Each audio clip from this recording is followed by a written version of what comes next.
Ethan stood at the edge of the glowing meadow, his heart thumping like a drum. Every step felt heavy and light at the same time. Round him, the soft lights of the bioluminescent petals shimmered in rainbow colors. He had spent weeks growing this garden just for tonight. Each flower was chosen because it meant something special to him and to Lyra. He had learned that on Varela, giving a living gift showed respect and care. Ethan hoped that his gift would speak louder than any words he could say. He checked his Hala watch. The gentle hum of the planet's twin moons filled the quiet air. Across the field, Lyra appeared in her silken green robe. She moved with grace, each step stirring faint trails of light beneath her feet. Ethan took a deep breath. He had practiced his speech many times, but now that he saw her, all lessons seemed to vanish. His palms felt slick, and he wiped them. On his pants, reminded himself that this was more than a simple question. It was a promise for their future together. Lyra approached the center of the meadow. Ethan held out a small, clear dome. Inside, a single earth orchid bent toward a tiny solar lamp. The flowers, petals, glowed softly, a perfect mirror to the lights around them. "I grew this for you," he said, voice trembling but steady. Lyra's eyes widened. She knelt beside him and touched the dome with gentle fingers. Her smile was warm and bright, and her violet eyes shone like stars. Ethan knew in that moment that everything would change. He reached into his pocket and pulled out a simple ring. It was made of polished moonstone, pale and shimmering under the lights. "Lyra," he began, "from the day I first saw you studying those strange Varelian vines, I knew you were special. You taught me to see beauty in every new thing, made me feel at home on this world. Will you marry me?" His words floated in the cool night air, soft and hopeful. Lyra's hand flew to her mouth. For a heartbeat, silence held them close. Then her shoulders shook, and tears of joy spilled down her cheeks. She laughed, a sound like music dancing through the petals. "Yes," she said simply, and the single word glowed brighter than all the lights around them. Ethan dropped to one knee. He slid the ring onto her finger. It fit perfectly, as though it had chosen her all along. They rose together, and Lyra pressed her forehead to his. The ceremony had no witnesses yet, but they did not mind. In that moment, they felt as if the whole galaxy watched and celebrated their love. Ethan slipped his arm around her waist. He led her into the sea of glowing flowers. Each step they took made petals sway and glow in new patterns, as if the garden itself danced for them as they walked. Lyra whispered, "I love you, Ethan." He paused to look into her eyes. Her words warmed him more than any sunlight. "I love you too," he replied, and meant it with all his heart. Around them, the meadow glowed with living light. Above, the moons drifted across the sky like silent guardians. Ethan and Lyra moved forward together, hand in hand, ready to face whatever adventures lay ahead together as partners, as friends, and as a family yet to be formed. Ethan wiped his palms on his trousers as he followed Lyra along a winding path of glowing mushrooms. The soft lights pulsed under his feet like friendly lanterns guiding his way. Lyra moved confidently, a gentle smile on her lips. "Right, Ethan." Admired the grace in her steps. "Right." He tried to calm his nerves. Tonight he would meet her family and he wanted to make a good first impression. They reached a clearing where dozens of small burrows were carved into the sides of a vast crystal tree. Warm light spilled from every doorway, laughs and cheerful greetings drifted through the air. Lyra's cousins appeared in pairs and trios, each wearing colorful robes that shimmered like liquid metal. One cousin touched Lyra's hand. Another bowed to Ethan with polite curiosity. "Welcome, Ethan," said a cousin with 4 eyes and a wide grin. "I am Vern." He extended a slender hand. Ethan shook it, marveling at the soft, cool skin. "Thank you," Ethan replied. "It's an honor." Bron introduced him to Jessa, Kieran, and Tobias. Each cousin spoke with gentle voices, and each wore a unique headpiece made of flower petals and metal wires. The family led Ethan into a large communal hall carved from living crystal. The walls glowed softly in blue and green hues. Low tables lined the room, each covered in foods Ethan could barely name. There were crystal bowls of starfruit cubes that sparkled like gemstones. There were platters of glowing noodles that shifted color when stirred. Oh, deal. A bubbling pot at one end hissed and let off sweet-smelling steam. Lyra's mother waved them over. She was taller than the other Voluthians, with long horns curved like a moon's crescent. Her eyes glowed with warmth. "Ethan, please sit," she said, her voice calm and kind. Ethan knelt beside her, feeling both nervous and thankful. Lyra sat next to him, her hand gently brushing his. He gave her a reassuring nod. One cousin placed a small dish in front of Ethan. It looked like a silver leaf, with tiny glowing seeds. "Taste this," she said. Ethan lifted his spoon and scooped a seed. It cracked softly on his tongue, releasing a burst of sweet hazelnut flavor. He closed his eyes. "Delicious," he said. Around him, the family laughed in delight. They nodded at his praise and passed another dish. He tried each dish with care. A soup that tasted of fresh rain, a flatbread that melted in his mouth, a jelly that changed flavor from sour to sweet. Each taste was new and exciting. Ethan complimented every cook using simple words like wonderful, amazing, and thank you. His genuine joy warmed the hall. After the meal, the cousins invited Ethan to help clear the table. He picked up plates and rinsed them in a shallow basin. Lyra's father showed him how to reuse water by filtering it through special crystals. Ethan asked questions and learned quickly. The family laughed warmly when he accidentally splashed a cousin with a small wave.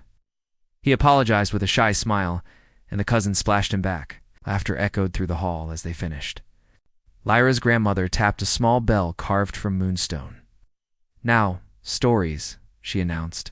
The cousins gathered in a circle. Each one stood in turn to share a memory of Lyra. Funny moment, a caring gesture, a time she helped them learn. To sing with 3 voices, Ethan listened, his heart swelling with love. Every story painted Lyra as kind, brave, and clever. When it was Ethan's turn, he stood, clearing his throat. He told the story of how he learned to break dents for the welcome rites.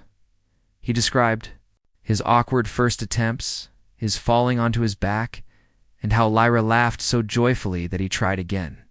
He performed a small move, just a quick spin on his foot. The cousins cheered. Lyra's smile shone brighter than ever that night. As Ethan and Lyra slipped away to a quiet corner of the crystal tree, Ethan felt a deep sense of belonging.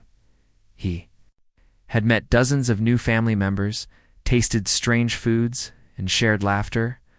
Lyra rested her head on his shoulder. "You did so well," she whispered. Ethan wrapped his arm around her. In the glow of the mushrooms, he realized he was not just gaining a partner, he was gaining a loving, joyful family too.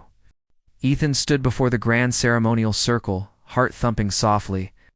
Dozens of Voluthian cousins formed a wide ring around him and Lyra. Their glowing robes cast dancing lights on the polished stone floor. Lyra squeezed his hand and whispered, "It's time for the welcome rites." Ethan swallowed. He nodded, determined to honor her people's traditions. First came the headpiece. A cousin slipped a delicate frame onto Ethan's head. Thin wires curled like tendrils, each tipped with a tiny glowing bud. Ethan felt the gentle weight as the lights pulsed in time with his heartbeat. He stared at his reflection in a mirrored crystal and gave a shy smile. Da, da. The buds shifted color, as if they liked him. Next, Lyra's aunt handed Ethan a scroll of pale blue cloth. On it was woven a poem in Voluthian script. The aunt cleared her throat. Ethan unrolled the cloth. The characters glowed faintly under the twin moons. Lyra mouthed each word to him, took a breath, and began reciting in her soft voice. "In silent stars, our hearts align. Across the void, your hand in mine." His voice wavered, but he pressed on. When he finished, the cousins clapped in gentle applause. Ethan bowed, relief flooding him. Lyra beamed. He pressed a kiss to her cheek. The headpiece's buds glowed brighter, as if in celebration. Now, for the dance of many arms. Cousins with extra limbs formed a smaller circle. Ethan and Lyra stepped. Onto the floor's center, soft music rose, a melody of harp-like strings and wind chimes. Lyra began with slow, flowing motions, her arms weaving graceful patterns. Ethan lifted his arms, trying to copy her. Limbs overlapped. He stumbled, his wires tangling. Cousins laughed kind laughter, not mocking. Out. One cousin gently untangled Ethan's wires. Lyra guided his hands. Step by step, he matched her movements, 2 arms rising, then 2 crossing at his chest. He learned to move extra limbs by imagining water flowing around rocks. His motions grew smoother. By the dance's end, Ethan and Lyra's arms moved in. Harmony.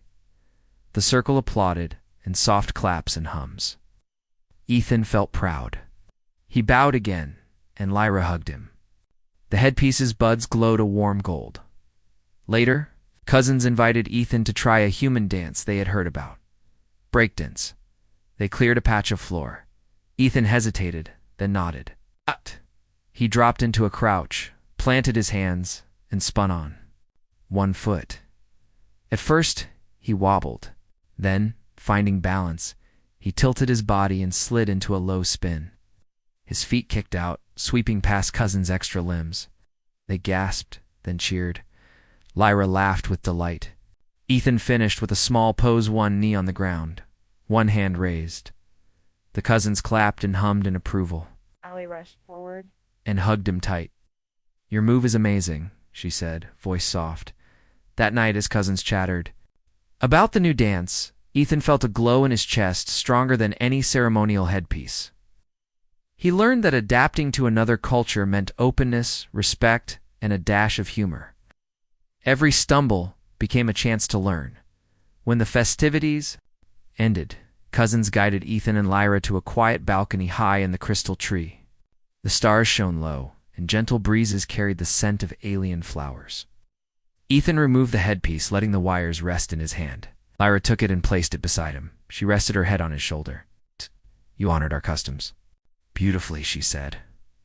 Ethan wrapped his arm around her. "Thank you for teaching me," he replied. They watched the moons drift across the sky. In their shared silence, Ethan knew he belonged not just to Lyra but to her family's world as well. The morning sun peeked through the crystal branches as Ethan and Lyra entered the family gathering hall. Air buzzed with gentle chatter.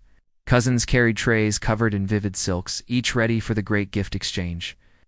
Lyra's mother stood at the far end, smiling warmly. She raised a slender hand and called, "Let us begin." Ethan felt a flutter of nerves. He carried the small greenhouse module he had built, Earth's rarest orchids, housed in a clear sphere. Cousins stepped forward, 1 by 1, offering gifts wrapped in glowing fabrics. Jessa presented a silk scarf that changed color with the wearer's mood. Kieran offered a carved wooden flute that played starlight tunes when held under the twin moons. Tobias, the youngest cousin, gave them a small jar of singing fireflies that glowed in soft chants. Each gift seemed more wondrous than the last. Ethan realized the importance of thought behind each offering. When Lyra's mother called Ethan's name, he felt every pair of eyes turn to him. He stepped forward, careful not to stumble. In his hands, he held the orchid sphere. The clear glass reflected the soft lights above. He placed it gently on the low table. "This is from Earth," he said, voice steady. "Inside is a living orchid that will adapt to new soils and climates. It is my gift to our family's growth, just as you have grown mine." The hall fell silent. Then the orchid stirred. Tiny green leaves unfolded, and tiny buds glowed pale pink. A gentle fragrance spread through the air, scent of warm rain and spring blossoms. Lyra's mother knelt and touched the glass. "It is beautiful," she whispered. Her eyes shone with wonder. Cousins leaned closer, marveling at the plant's graceful curves. A cousin whispered, "It teaches us Earth's resilience." Ethan felt his chest warm. His gift had touched their hearts. Next, Lyra's father presented a family heirloom, a silver pendant shaped like a crescent moon, inscribed with ancestors' names. "It symbolizes our heritage," he explained. Ethan bowed respectfully. Then Lyra's grandmother laid out a long robe woven from bioluminescent vines. "To welcome you fully," she said, placing it around Ethan's shoulders. The robe glowed, Softly, drifting like water over his body, Ethan laughed with delight. He felt honored to wear a piece of their legacy.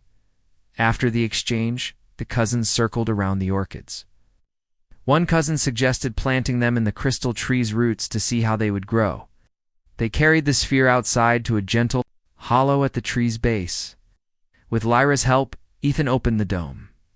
The orchids leaned toward the soil.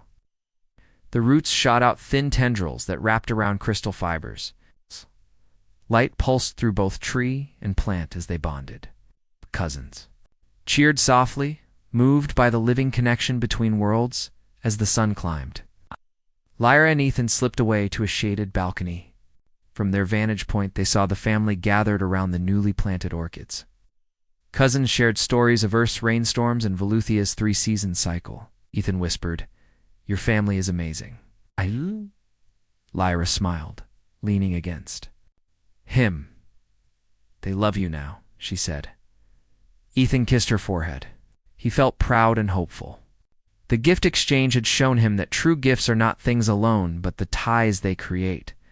In the quiet that followed, Ethan realized how far he had come. A few days ago, he had been a nervous stranger. Now he stood among an entire family who cared for him. He and Lyra clasped hands, gazing at the bond they had helped grow. Above them, light danced in the crystal branches. Below, the orchids glowed with new life. Ethan knew that this was only the beginning of their shared journey rooted in love, respect, and the promise of many more exchanges to come. The day of the pre-wedding celebration had finally arrived, and the entire Crystal Tree village buzzed with excitement. Ethan stood in front of the grand reception hall, feeling both nervous and proud. Everything had been prepared for a joyful evening, lights strung from branch to branch, flower lanterns floating in the air, and food from both Earth and Veluthian recipes laid out on wide tables. Lyra stood beside him.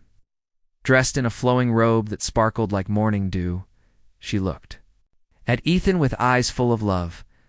"Are you ready for your welcome toast?" she whispered. Ethan smiled and nodded. He had spent the whole morning practicing his short speech in Veluthian, hoping to impress her family again.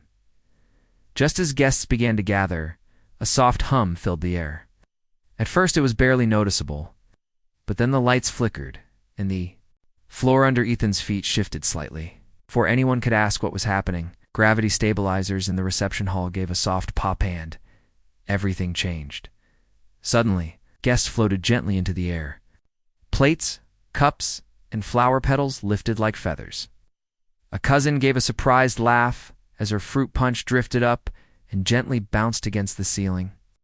People began turning in circles, some upside down, some sideways, looking around with puzzled faces.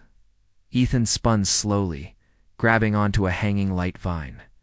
"Don't panic," he called, trying to stay calm.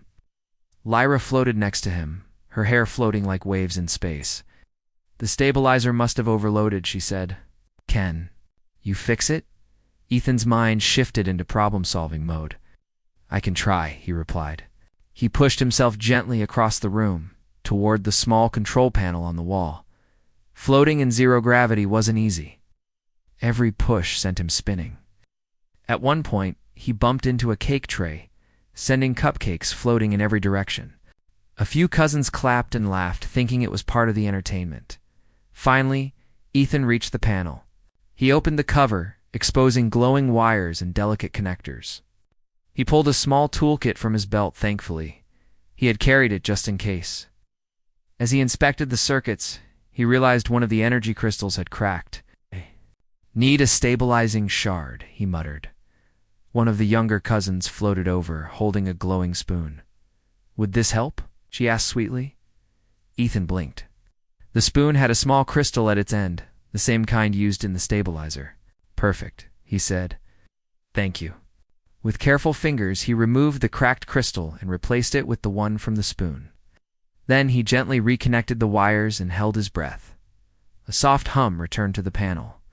Lights flickered again, this time growing steady and bright. Slowly, gravity returned. Guests began to float downward, landing gently on their feet. A round of applause rose from the crowd. People laughed, clapped, and patted Ethan on the back. Even the elder grandmother gave him an approving nod. "Quick thinking," she said. "Very human. Very helpful." Lyra ran to him and hugged him tightly. "You saved the night," she whispered. Ethan smiled, a little dizzy, but happy. "Let's just hope the cupcake survived," he joked. One cousin walked by with 3 cupcakes in her hands. "Some did." She laughed. The evening flowed with joy and stories. Guests told the tale of the floating reception with excitement, and many said it was the most fun they had ever had. Some even asked Ethan if he could make the gravity float again just for fun. Ethan laughed, finally relaxing. He looked around at Lyra's family, his soon-to-be family, and felt deeply proud. He didn't just fix a machine. He had become part of something bigger, something brighter. As the stars sparkled above and soft music filled the air, he knew this adventure was just getting started. The day of the wedding had arrived, and the twin suns slowly rose over the glowing treetops of Veluthia. The sky shimmered in gentle purples and golds, as if the universe itself had dressed up for the occasion. Ethan stood in front of a large mirror inside the guest hut, adjusting his collar for the 5th time. His tailored tuxedo from Earth had been given a special touch by Lyra's family embroidered, cuffs made from glowing silk vines, and a pendant of crystal light hanging near his heart. A young cousin peeked in and smiled. "You look ready?" she said cheerfully. Ethan chuckled, still slightly nervous. "Hope I am." Outside, the wedding platform floated gently above the tree canopy, surrounded by flower petals and soft glowing ribbons. Guests arrived in waves. Some floated in on petal gliders. Others climbed glowing stair paths woven from energy vines. Every face carried joy, and every robe shimmered with the colors of the family's history. Lyra arrived from the other side, carried on a platform woven from golden leaves. She wore a long, flowing robe of living light. Tiny blossoms bloomed as she moved, creating a soft trail behind her. Her hair was braided with glowing crystals, and her smile lit up everything around her. Ethan's breath caught in his throat. As he saw her, he had always known she was special, but today she looked like something out of a dream. The music began, a blend of Veluthian flutes and Earth's soft violin. The 2 families joined the circle around the platform, humming a traditional blessing song. Ethan stepped forward. So did Lyra. They met in the middle, palms pressed together. Eyes filled with emotion. The ceremony master, a wise elder with bright eyes and a voice like wind through leaves, stepped between them. "Today," she said gently, "we join not just 2 hearts, but 2 worlds." She placed a single glowing stone in both their hands. "This is your shared light. Protect it, grow it. Let it shine in dark times and brighter still in joy." Ethan and Lyra repeated the vows at chess lines spoken in both Veluthian and Earth tongue. "Where you walk, I walk. Where you dream, I dream. Where you grow, I grow." When the final words were spoken, the crowd erupted in soft cheers and musical claps. A rain of flower petals fell from the sky. Lyra took Ethan's hand, and together they danced the first step of their new life. The music changed Earth rhythm mixed with Veluthian harmony. Ethan moved with calm joy. He didn't care if he got the steps wrong. What mattered was that they danced together. The family joined in, spinning around them in flowing colors. Young cousins twirled, elders swayed, and even the baby who once climbed on Ethan's shoulder danced in tiny hops. It was not a perfect dance, but it was full of love, laughter, and life. Later, as the sky turned golden and the stars blinked awake, Ethan and Lyra sat quietly at the edge of the platform. Below them, the lights of the tree village sparkled like fireflies. Around them, their families shared stories, songs, and gentle laughter. Ethan turned to Lyra. "I never expected this," he said softly. "I came to Veluthia to study plants. But I found something much more, something I never knew I needed." Lyra rested her head on his shoulder. "You didn't just marry me," she whispered. "You became part of something bigger. A home, a family, and we all love you." Ethan smiled, his heart full. He looked up at the stars and felt no fear about the future. It might be loud, messy, and filled with strange traditions, but it would also be full of laughter, shared meals, and hugs from too many cousins to count. As the stars continued to twinkle, Ethan closed his eyes and whispered, "I said yes too. You, ... And I'd say it again, even with the whole family included." And Lyra, smiling in the moonlight, replied, "Good, because you're one of us now forever." The morning after the reception, Lyra stood at the balcony with a soft smile. The sky was painted with warm orange clouds, and the air smelled like fresh crystal blossoms. Ethan stepped beside her, rubbing his sleepy eyes. "That was some party," he said with a chuckle. Lyra nodded and took his hand. "Now it's time for the weekend retreat." Ethan blinked. Retreat. Lyra grinned. A tradition. Before the wedding, the couple spends 2 days with the entire extended family under one roof. Ethan's eyes widened. The entire family. He repeated, a little nervous. Lyra laughed. "You'll be fine." They flew in a small glider toward the retreat seat, a large, ancient tree city, suspended between 2 mountain peaks. The tree stretched wide with thick golden branches that held dozens of woven huts and platforms. Light ropes dangled between. Homes like vines and colorful banners fluttered in the breeze. As they landed, a wave of cheers welcomed them. Dozens of family members waved, clapped, and began singing a gentle Voluthian song. Ethan smiled politely, already feeling a little crowded. Lyra squeezed his hand again. "Just enjoy it," she whispered. Inside, the tree city was alive with movement. Children chased glowing insects. Elders shared long stories near a floating fire orb. Cousins handed out steaming cups of berry tea. The space felt warm and joyful, but also busy. Every room was shared. Hammocks hung side by side. The kitchens echoed with overlapping voices. There was no such thing as silence. Ethan tried to help where he could. He chopped glowing roots in the kitchen, fetched clean water from a high branch, and folded shared blankets. He learned quickly that everyone here did everything together. Privacy didn't exist. Even the showers were open air, with woven screens, barely hiding anything. Ethan blushed more than once. At dinner, everyone sat in a giant circle and passed bowls of food from hand to hand. One cousin accidentally spilled soup on Ethan's lap. Another fed him a sweet puff without asking.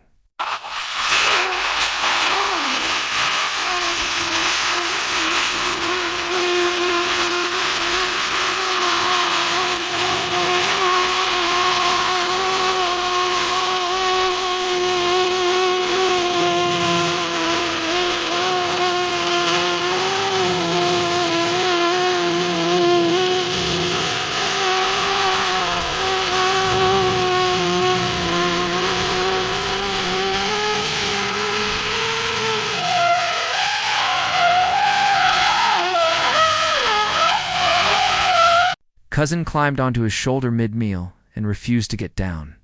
Ethan laughed, but inside he felt overwhelmed. Later that night, as everyone settled into their sleeping hammocks, Ethan lay awake. A cousin snored nearby. Another one talked in their sleep. Every sound echoed softly in the branches. He sighed. It was hard to rest, but he didn't want to seem ungrateful. In the middle of the night, Lyra gently tugged his hand. "Come with me," she whispered.